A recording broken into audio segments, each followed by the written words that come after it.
Selamat datang di kanal YouTube Omah Solusi Indonesia Foundation.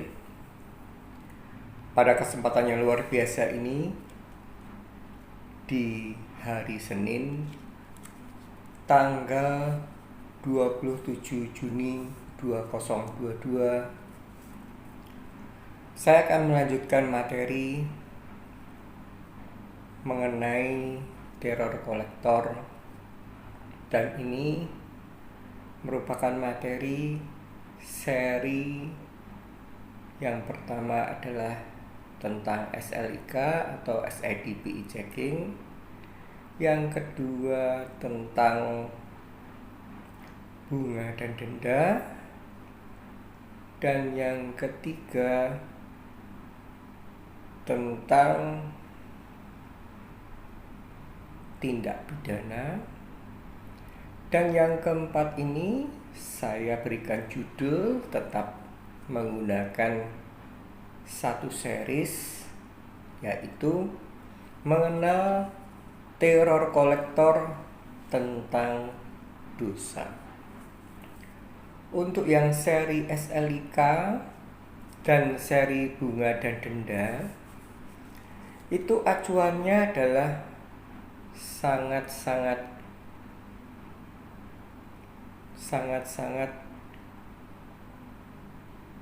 masuk akal. Ada juklaknya, ada guidance-nya untuk seri yang SLIK dan bunga dan denda. Untuk yang seri tindak pidana, itu juklaknya adalah omong doang. Dan di video yang saat ini sedang Anda tonton, kita membahas tentang mengenal teror kolektor tentang dosa ini. Ada juklaknya, bukan omong doang.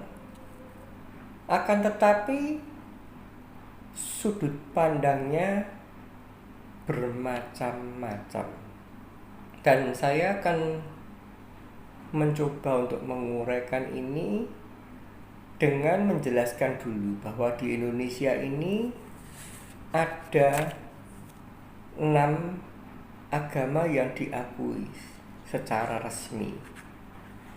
Yang pertama adalah agama Islam,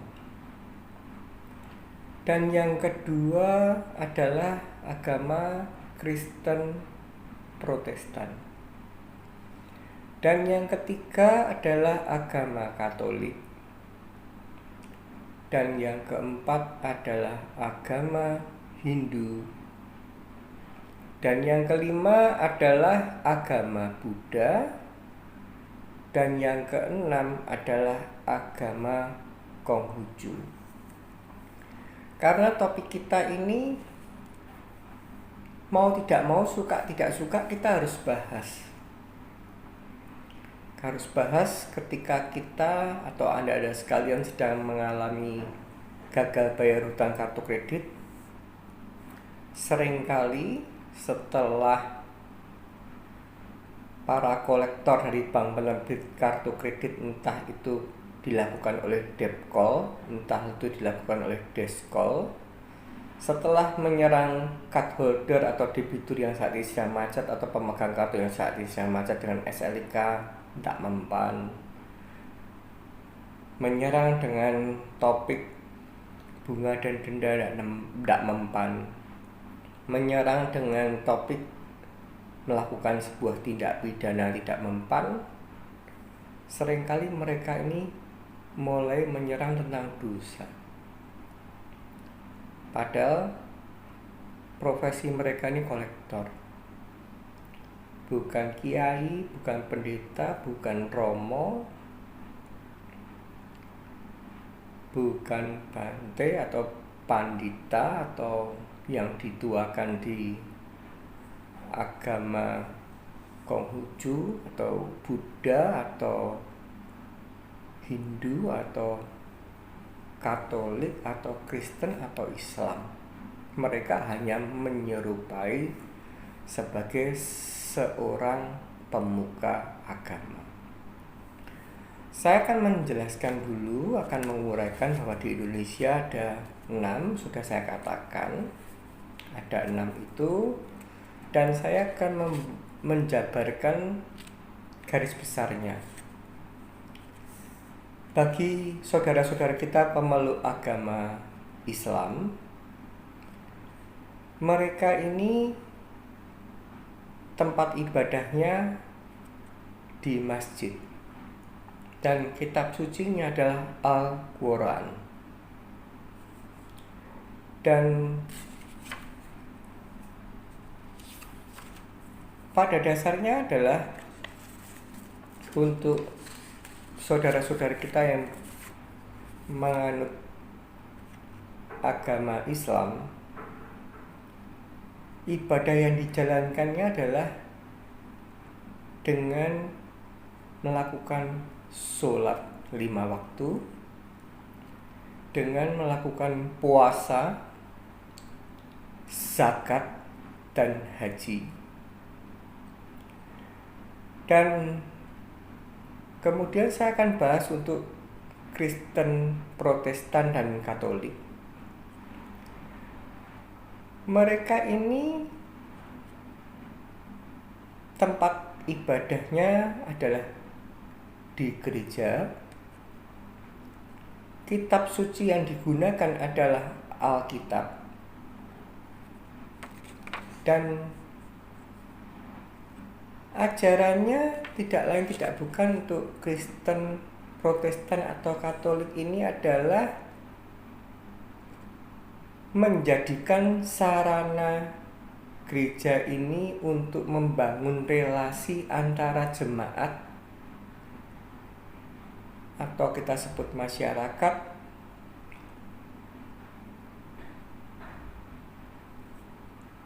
dan ini terkait dengan relasi umat dengan Tuhannya. Itu untuk ajarannya Kristen Katolik. Dan saya mulai mencoba menjabarkan untuk Hindu. Penganut Hindu ini tempat beribadahnya adalah mereka beribadah atau sembahyang di pura,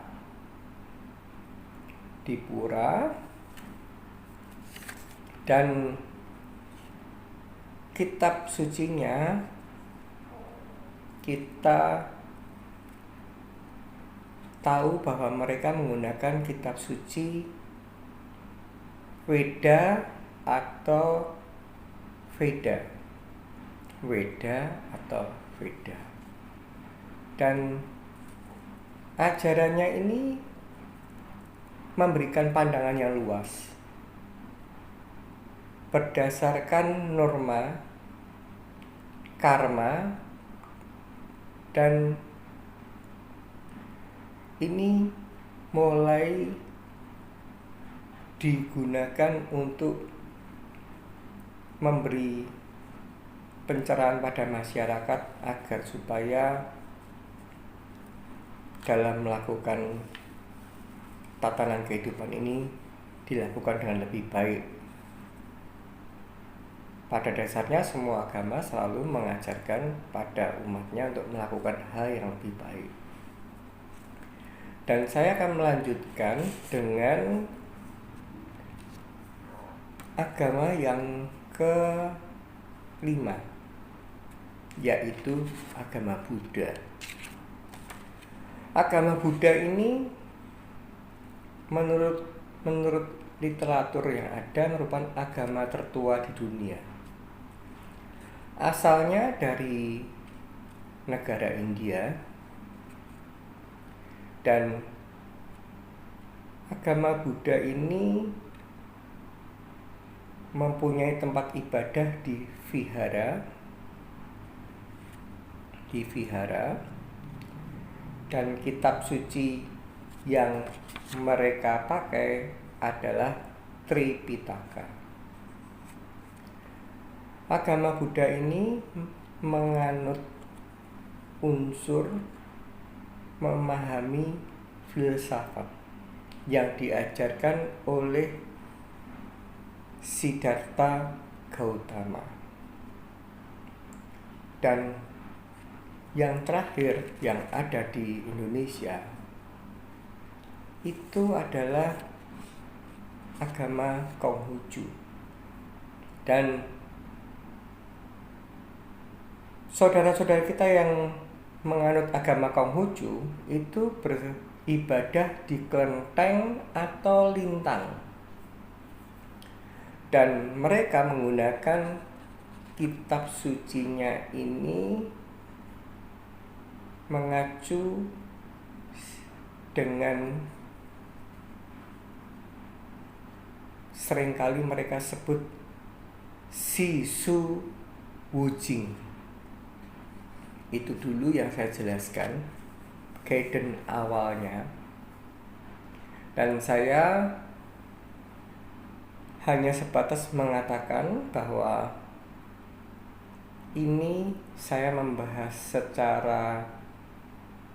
secara sudut pandang perspektif dosa ini, memandang ketika kolektor mencoba menjelma sebagai seorang pemuka agama. Jadi dibilang asal bunyi, tapi dibilang ada guidance-nya juga ada guidance-nya. Karena saya yakin mungkin kiai haji atau ustadz tidak akan pernah menjadi kolektor, menghakimi orang yang tidak bisa bayar hutang. Mereka hanya sebatas memberi nasihat. Kemudian romo atau pendeta juga sama. Kemudian misalkan untuk bante atau romo atau mungkin pemuka agama Hindu, pemuka agama Konghucu juga, saya yakin dan saya pastikan mereka tidak akan pernah menghakimi para umatnya menteror tentang dosa, karena semua ini sudah ada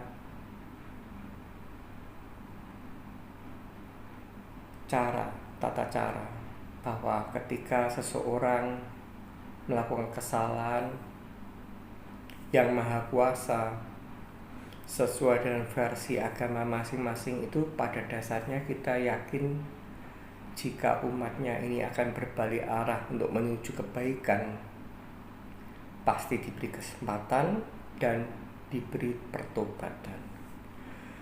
Dan ini sudah saya jabarkan, dan saya akan menceritakan sudut pandang saya. Jadi ini adalah keyakinan saya, kemantapan saya, dengan sebuah pengharapan ketika saya menjelaskan di video ini, jika ini berkenan, bisa Anda terima oleh penonton kanal YouTube Omah Solusi Indonesia Foundation. Saya mengucapkan banyak terima kasih. Akan tetapi jika mungkin ini kurang pas dengan Anda, saya pun sudah mendahului untuk mengucapkan kata mohon maaf yang sebesar-besarnya. Agama saya adalah Katolik. Akan tetapi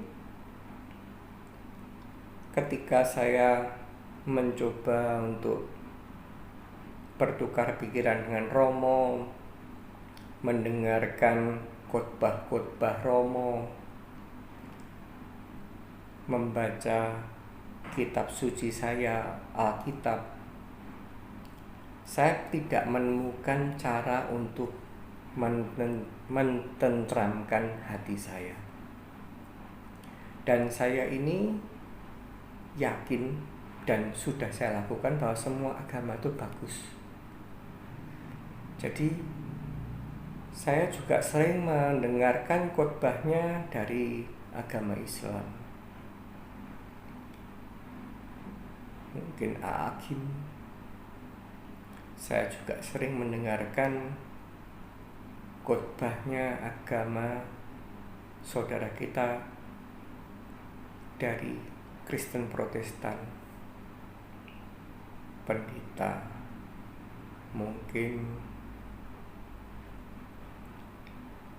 Pak Gilbert. Saya juga mendengarkan dari saudara kita pemeluk agama Buddha, pemukanya, Bante-nya,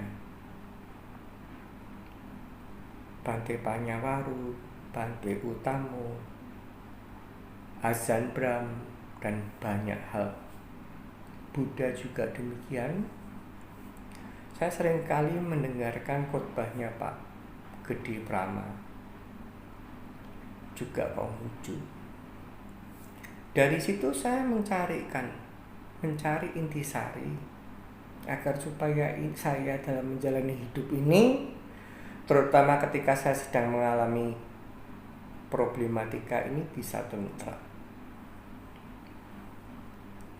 Dari sudut agama Islam saya ambil intisarinya, dari sudut agama Kristen saya ambil intisarinya, Katolik yang saya anut saya ambil intisarinya, Hindu saya ambil intisarinya, Buddha saya ambil intisarinya, Konghucu saya ambil intisarinya, dan saya menemukan satu ketentraman atau kecocokan dengan sebuah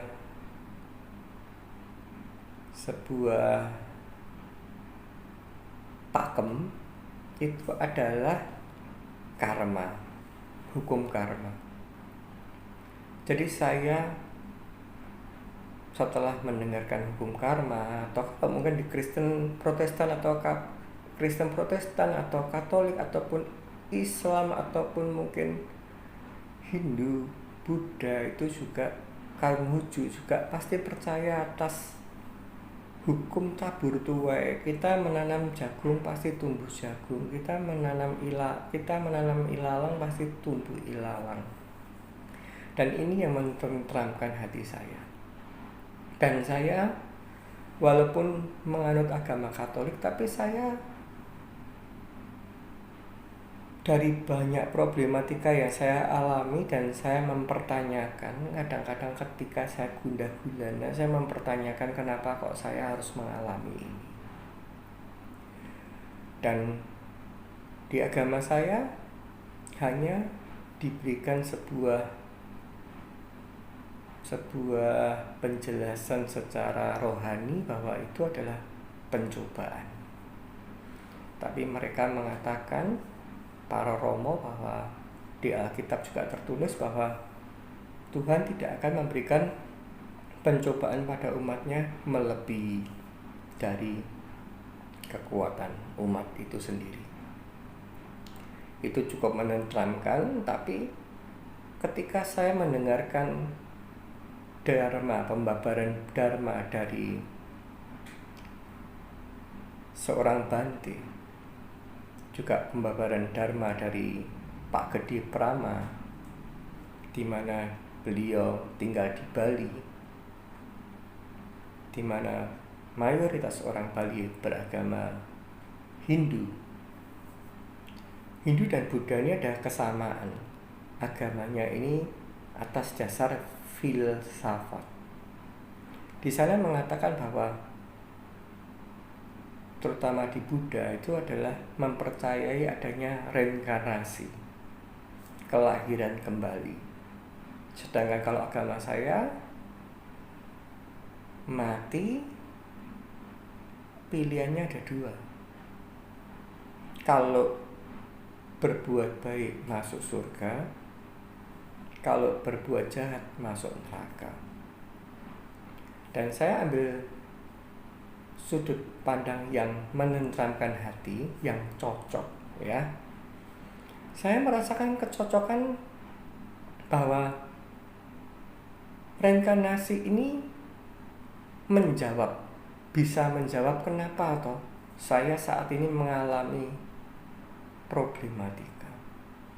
Apapun problematikanya, tidak membahas tentang gagal bayar hutang kartu kredit. Yang pertama kali, kenapa mungkin kita bisa langsung menuju ke poin.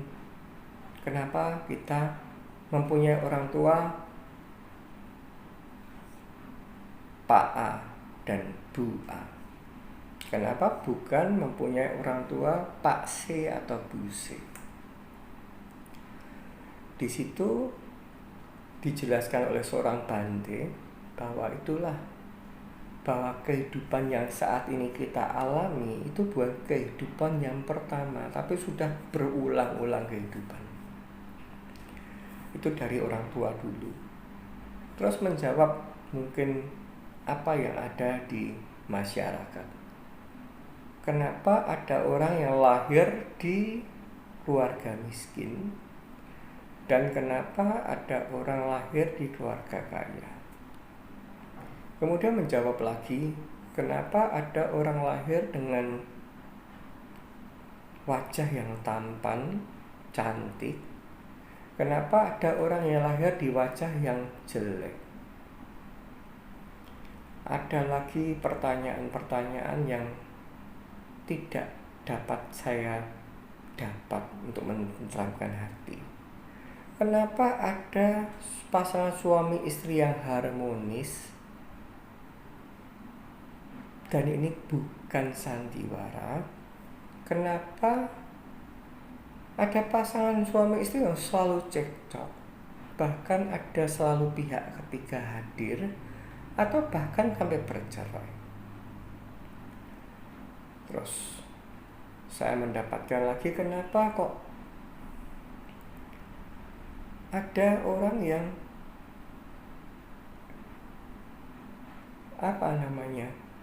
kehidupannya itu selalu beruntung dan selalu yang satunya dianggap malang, walaupun mereka kualitas usahanya sama. Maksudnya usaha itu berkarya atau bekerjanya. Dan di sini saya mendapatkan ketentraman hati tentang karma. Dan dijelaskan bahwa saat hidup yang saat ini kita alami tidak lain tidak bukan jika itu karma itu tidak selalu jelek ya. Karma itu tidak selalu kesialan itu karma, tidak, tapi keberuntungan atau berkah itu juga karma. Ketika seseorang mengalami sebuah berkah, keberuntungan, atau sedang kesialan atau sedang kena malapetaka, itu tidak lain tidak bukan saya cocok atas penjelasannya bahwa ini adalah membayar karma. Entah itu masa lalu, entah itu masa lalu di kehidupan saya yang lalu, atau kehidupan saat yang sekarang yang mungkin saya masih kecil atau mungkin saya masih remaja melakukan kesalahan, perbuatan jelek, atau mungkin kebaikan, itu bisa langsung ada karma itu yang langsung dibayar atau dirasakan secara cepat, ada yang lama, atau bahkan ada karma yang tidak bisa tumbuh. Jadi kalau saya ini mengalami sebuah yang kita bahas adalah topik gagal bayar hutang kartu kredit, saya tidak demo dengan Tuhan saya. Selama saya telah melakukan upaya yang terbaik, bekerja dengan yang baik, bersungguh-sungguh rajin, dan ternyata memang saya mengalami multiple problematika. Ada konflik internal dengan orang tua dan saudara kandung. Ada ketidakharmonisan dengan mantan istri saya dan akhirnya bercerai. Di sini nih tadinya saya ini protes.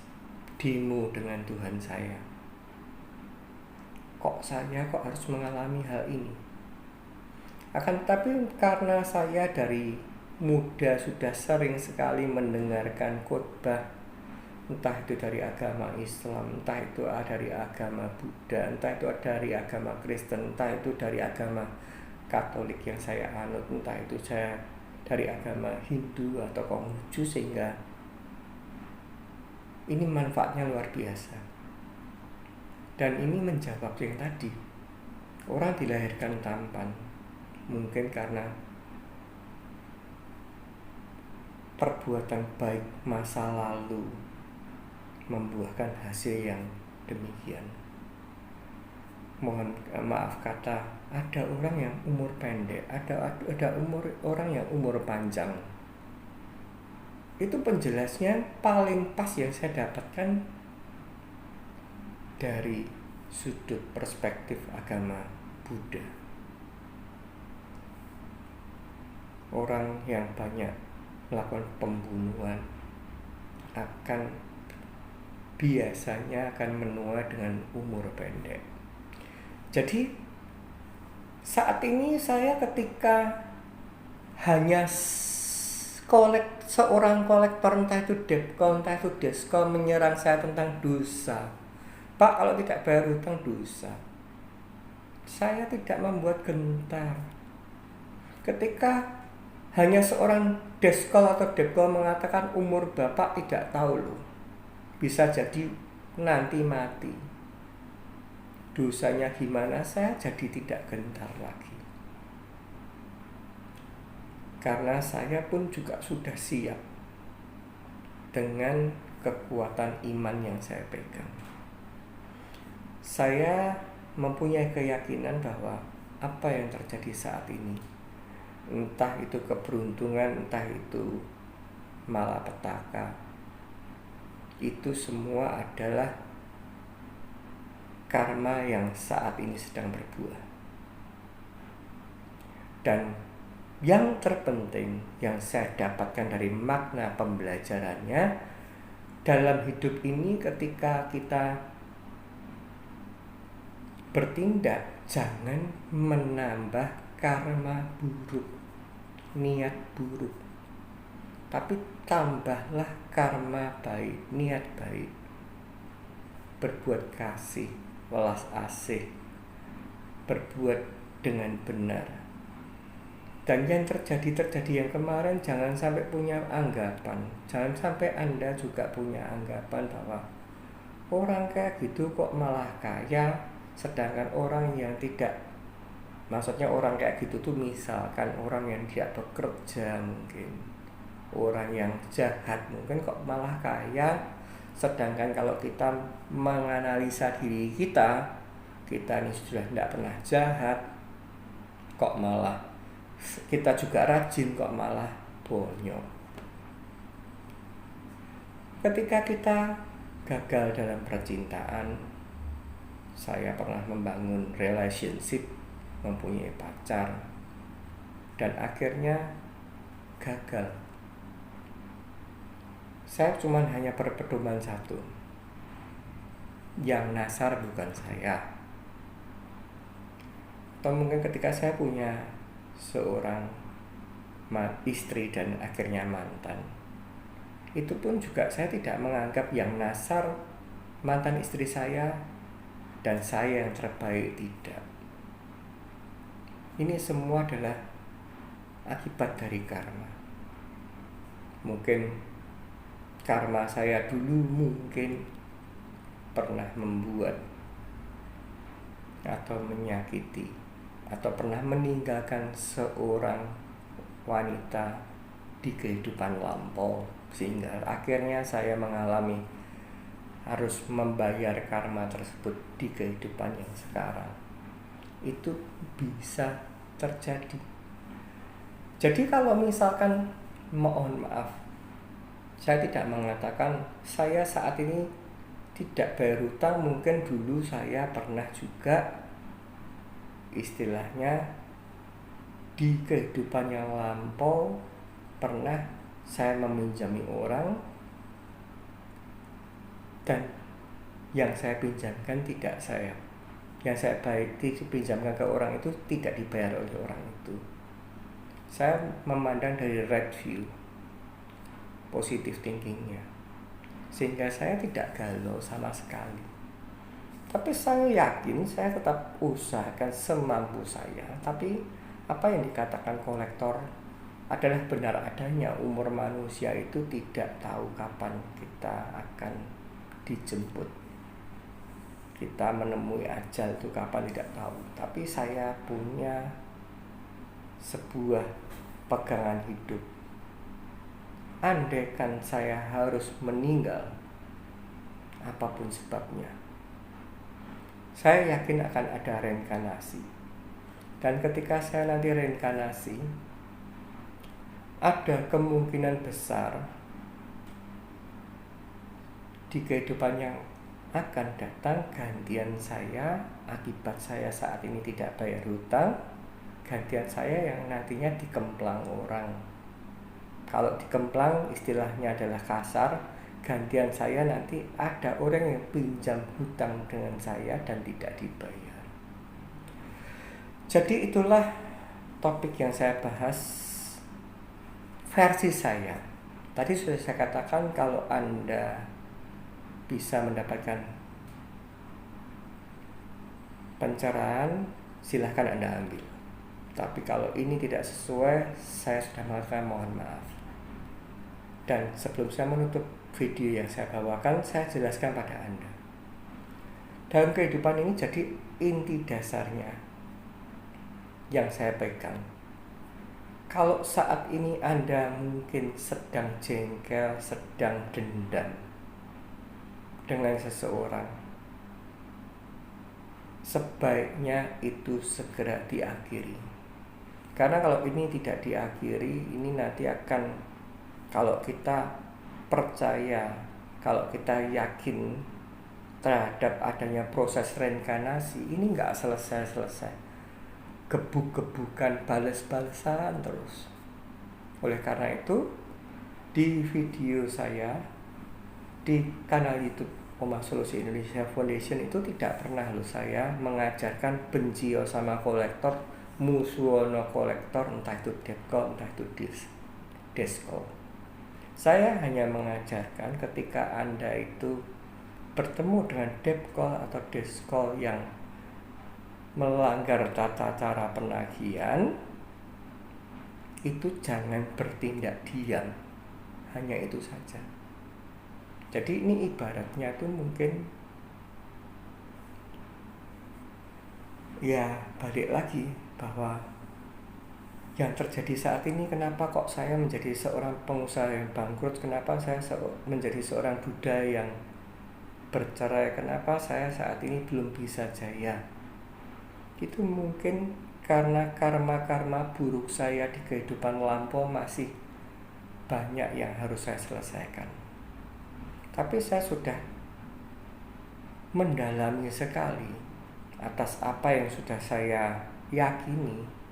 Selama saya saat ini tidak menambah karma-karma buruk, tapi sebaliknya saya menambah karma-karma baik, saya yakin nantinya semoga sebelum saya meninggal